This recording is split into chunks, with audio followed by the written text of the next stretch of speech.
नमस्कार शेतकरी मित्रांनो. मामा बाची डेअरी फार्म मध्ये आपले स्वागत आहे. तर आजच्या व्हिडिओमध्ये आपण वासरांच्या शिंकाळ्या जाळण्याविषयी थोडं जाणून घेऊ. तर वासरांच्या शिंकाळ्या ज्या आहेत त्या आपण वासर झाल्यानंतर 8 दिवसानंतर 1 महिन्याच्या आतमधली वासरं असेल तशी निवडायची आणि ते जाळताना आपण जी बाजूची केस असते शिंकाळ्यांच्या बाजूने ती काढून घ्यायची आणि बाजूने व्यासलीन किंवा तेल लावायचे आणि फक्त त्या शिंकाळ्यावरतीच ते जेल किंवा ट्यूब येते ना ती लावायची. म्हणजे काय होणार, आजूबाजूला जखमा होणार नाही. आणि ते लावताना आता बरेचसे काय करतात, भूल वगैरे देतात. भूल दिलेली तर चांगलंच आहे. पण आपण काय करायचं, आता आम्ही तर भूल काय दिली नव्हती. काल 4 वासरांना आपण 4 वासरांच्या शिंकाळ्या जाळल्या.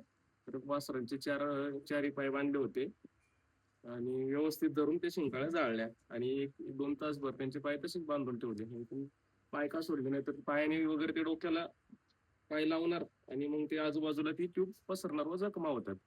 तर तसं आपण त्यांची व्यवस्थित काळजी घेतली आणि व्यवस्थित शिंकाळे झालेले आहेत बघा.